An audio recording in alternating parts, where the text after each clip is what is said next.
My very first question when I started with Index Card RPG was how to use the art cards, specifically these things. Now, these art cards are fantastic. They're evocative, they're fun to look at, but for a new GM, they're a little daunting to know how to use them. And so with some experience under my belt, I want to answer my own question and share with you some ideas of how I use the art cards in my own game. The very first thing you can really do with these is terrain. Really simple, easy way to understand how these can be used. And so what's really beneficial with these is it helps get the point across of what's available in the scene. So I'm going to pull out a few cards and we can interpret them in a way. Let's go with stairs. We'll position them there, a moat and some gates. Okay, so we got to line up. This is my table, this is my terrain. And so we've got some spikes, we've got a gate, we've got some open terrain, a hallway, and some stairs. So what's really easy for this is players, as you're looking at the table, this is a space, this is a space, this is a space, this is a space, and players can move their minis and spaces around and interact with different scenes elements. And you've gotten the point across of what's available without having full 3D terrain or theater of the mind. It's somewhere nice and in between, very simple.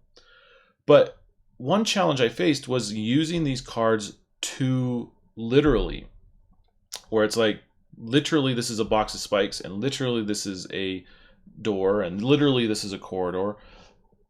One of the ways to use the art cards is to use them to interpret and inspire you in new ways, but you can still hold true to what the cards are. For example, in this scene, I have spikes. Well, instead of just spikes or maybe a trap, maybe I can make it into a moat, and we can turn this into a castle siege.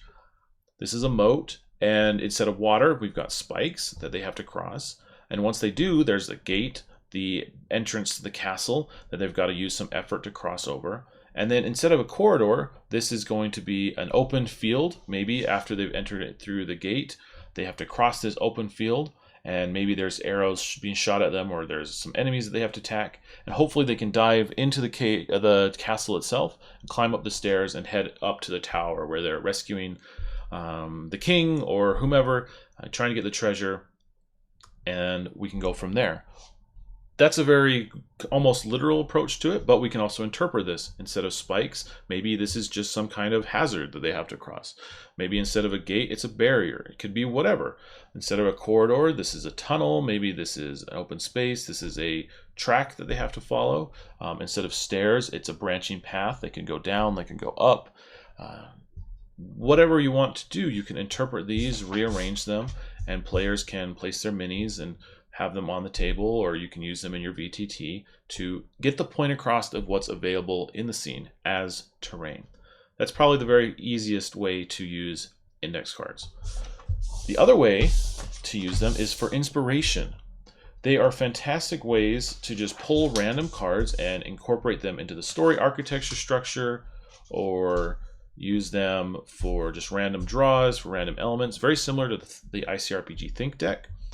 But we can use these for inspiration. Okay, I don't know what to do next session, but I pulled a boat, some kind of mutation monster, and a hive of bees, a swarm of bees, a nest, a hive, whatever. Okay, I will interpret this that maybe they are going to go across a river on a boat. They've got to travel along that way. Inside, they're going to find some kind of hive that's set for them in the base. Maybe this is an older boat that they bought and they didn't check it out thoroughly, and now it's infested with some kind of insects, and they're going to mutate out into some kind of monster that they have to face. Okay, perfect. That gives me the baseline for now to prep my next session and incorporate some new ideas that maybe I never would have had without these index cards. But just like before, we don't have to take them super literal. Okay, well, instead of a hive, this is a swarm. Maybe instead we have some kind of spawner that there's going to be lots of monsters that are going to be coming out from a central location, and they're going to be spawning from something. And the things that are going to be spawning are, well, maybe we've been fighting some goblins, or maybe, but this time instead they're going to be mutated goblins, and we're going to use them to kind of change up what they've been facing a ton of lately to keep them on their toes. They're so used to fighting goblins that they can cut through them pretty quickly, but now they're facing mutated goblins, and we have to discover what's going on there. And the answer to the question of what's mutating the goblins in the first place and causing them to spawn so rapidly and be almost like an infected swarm that's overtaking the land, the only way to get there is across the water, that they have to travel from one place to another, but they've got to be quick or else they're not going to be able to address the infestation that's happening. And so they've got to travel to some sage or some island and get some information to solve the plague that's happening. An interpretation of the cards is a great way to gain inspiration for future games or future sessions. Another great one is the idea of using these to pace your prep a little bit, or pace your game sessions. And so I'm going to pull out a few cards. And what I like to do is I have my game prep. And what I do is after I have my game prep, I pull out some cards that can be iconic for elements in the game.